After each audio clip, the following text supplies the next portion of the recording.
Here we go, everybody. Let's get into the MMA sessions. David and the Modern Man. We're here to talk about UFC Fight Night 154, Moicano versus the Korean Zombie.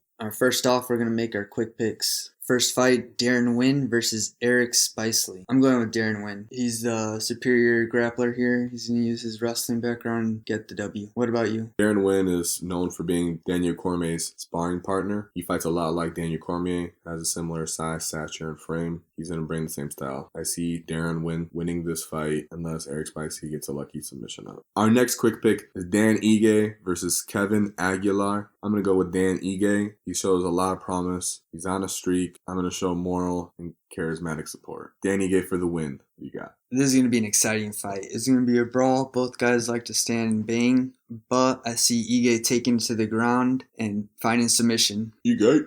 Hey, don't let no one take your pee, bro.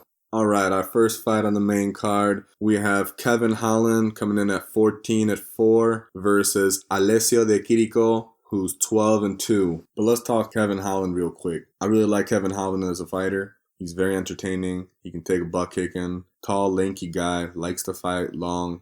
I do question his fight IQ a little bit, not trying to be mean. With that said, I think Kevin Holland has all the skills to win this fight, and he has the physical attributes that are necessary to win this fight. It'll be about him utilizing his attributes and skill set to win this fight. He's going to want to fight long. He's going to want to keep his feet on the ground, hips square, hands up, and watch for those looping hooks that this guy's going to throw at him. How do you think this fight's going to go? Who do you got in this fight, man? Alessio is definitely going to present a challenge for Holland. He's really going to test his decision-making in the fight. He's a great counterpuncher. He'll also be able to time his takedowns and change it up. He has great top control. All these are going to be challenges for Kevin Holland, but I think he's going to be able to rise to the occasion, and I'm taking him in a decision. Am I the only one feeling this confident about Kevin? I'm feeling confident in Kevin as well, but he's going to have to watch his low kicks. Alessio will be looking to catch them and take him down. Alessio has good fighter instincts. I like that he's aggressive. I like that he's violent, but I don't like his looping hooks. Kevin Holland is the more polished striker, and he's going to be too hard to be taken down. I actually have Kevin Holland winning this fight as well. I see Kevin Holland winning via decision. For the next fight, we move on to women's flyweight in a matchup between Andrea Lee, who's 10-2, versus Montano Delarosa, 10-4. Delarosa is a strong grappler. You just look at her history. 3-time All-American collegiate wrestler. She's a purple belt in Brazilian Jiu-Jitsu. She has 8 submissions and 10 wins. I see Delarosa coming out with that pressuring wrestling style and taking away the space, not allowing Andrea Lee to get her strikes off. What challenges is Andrea Lee going to present? Well, Andrea Lee is an interesting, possibly promising prospect in the UFC for the women's division. Andrea Lee is known for her striking. Her Muay Thai background gives her a good advantage over most of her opponents in the striking department. She's aggressive, throws with intent, has good kicks to the body, is not afraid to exchange with her hands, come forward as an aggressive fighter. But that has also been her downfall. Her losses usually come from someone taking her down and controlling her on the ground. That doesn't mean she's not good on the ground. She has a decent ground game and causing scrambles, and you'll be able to cause transitions. And that being said, her problem is stopping the takedown. And because she's an aggressive fighter, it makes her easy to clinch up with, push against the fence, and be taken down. But she does lack the ability to get up at will. Like I said, Andrea Lee is not bad on the ground. She just lacks the ability to get up from someone who's really good on top. So I have Delarosa winning via decision. I agree with that pick. I think Delarosa is going to be too much for Lee. She's always actively looking to transition, and she uses her strikes to get into the next transition position. On to the next fight. In this fight, we have Bryan Barbarina versus Randy Brown. Bryan's coming in at 14-6, while Randy Brown is currently 10-3. If you've seen Bryan Barbarina's last fight versus Vicente Luque, then I'm sure you have a violent, fond memory of Bryan Barbarina in the octagon. But you might lack a little bit of pre-knowledge to that fight when he lost to Kobe Covington, Leon Edwards, or Chad Laprise. Traditionally, if Bryan's going to lose, he's going to lose by decision, by someone who's more technical than him or applies too much pressure with overwhelming volume and the constant threat of takedowns. Bryan Barbarina is known for having a very good chin, heavy hands, and being a brawler. This fight can only be entertaining no matter how it goes. How do you see this fight going against Randy Brown? It's going to be in Randy Brown's best interest to explore that ground game. He does go for takedowns and he has good top pressure with his ground and pound. However, he's very comfortable on the feet. He has fast hands, he applies pressure, and uses that long frame to his advantage.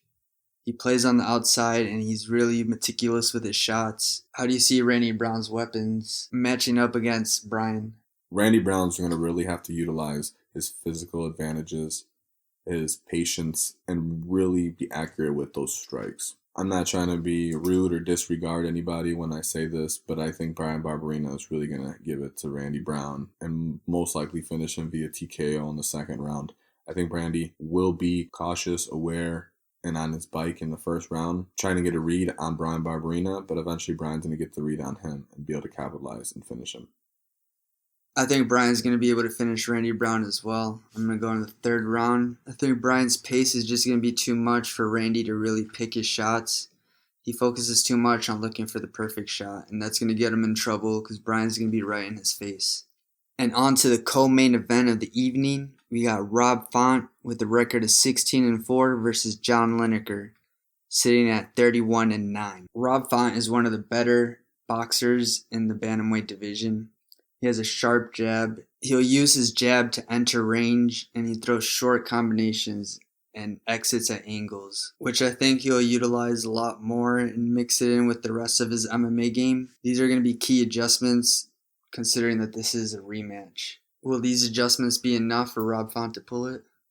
On paper, yes. Everything you said was correct. Rob Font does have the skill set to beat someone like Lineker. And after the Sandhagen fight, I understand why Rob Font would take this fight. He thinks, hey, I have a lot of those similar skills and tools that Sandhagen used against Lineker.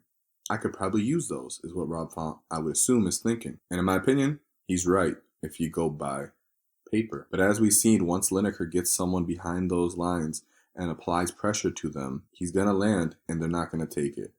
For the most part. Sandhagen was different because he could take it, and he was crashing into Lineker, overwhelming him with volume, and taking those big shots from Lineker, not allowing himself to be controlled behind that double line. So if Rob Font can change it this time, not be stuck behind the double line, keep himself moving, then yes, all of those skills he possesses, on paper, will transition into the fight.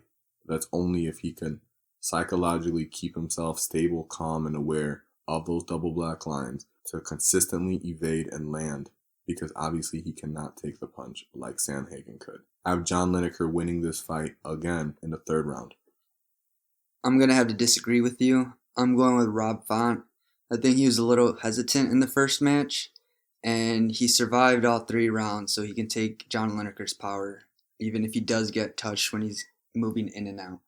I see this going the full 3 rounds and Rob Font taking a split decision win.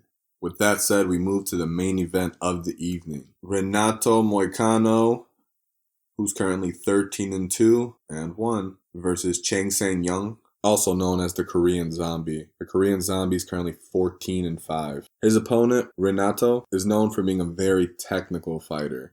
He's very good at staying on the outside, very good fundamentals defensively. He does not take many risks. The kind of combination he throws are 1-2s, follows up with a couple hooks, and then exits boxing range. He's efficient on the ground, but he's nothing very threatening. He's not going to terrify you to the point that you're scared to take him down, but he is very hard to take down. He keeps his hips very square the entire time he's fighting. He doesn't get into a typical boxing stance for the most part. He has more of a Muay Thai stance. That makes him hard to take down because his hips are square with you, but it also makes it easier for him to throw quick kicks out there, keep people distracted. His style is more designed for volume point fighting. His stance does not allow him to turn his punches over and be a very hard puncher, a dangerous puncher. He's a volume puncher. He's a technical fighter whose usual approach is to win via points. He doesn't come out there with a big ego, with much aggression or anger in his fights. He comes with a game plan, shows the ability to stick to the game plan and execute it. For a full 5 rounds, he's not going to be there to play into the Korean Zombie's game plan. He's not going to sit there and have an ego battle with him or a slugfest. This might even be a matchup that's favorable for him because the Korean Zombie in his style. The Korean Zombie is known for his chin, good cardio, and his pressure. He stays planted right in front of you, and as the fight goes on, he opens up his offense more, and that's when you'll see him starting to charge with combinations to get his opponent behind the black lines. Where the Korean Zombie can throw his power hook and flying knees, that's where he can really make it a brawl. Fighting in that range also opens up his takedowns, which I think is going to make the difference in this fight. I see his submission heavy attack style being too much for Renato. With that being said, I got Korean Zombie, 4th round submission.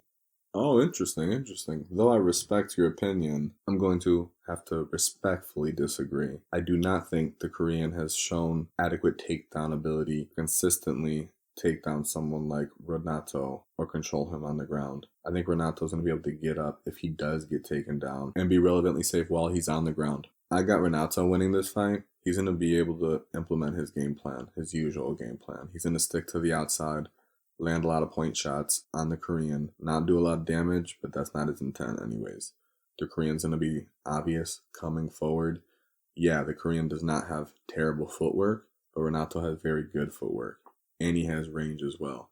He fights long, keeps his hips square, which helps with the takedown defense. Renato shows the fight IQ, the consistent cardio, the consistent output to beat the Korean in a 5-round fight via decision, which is what I'm going to go with.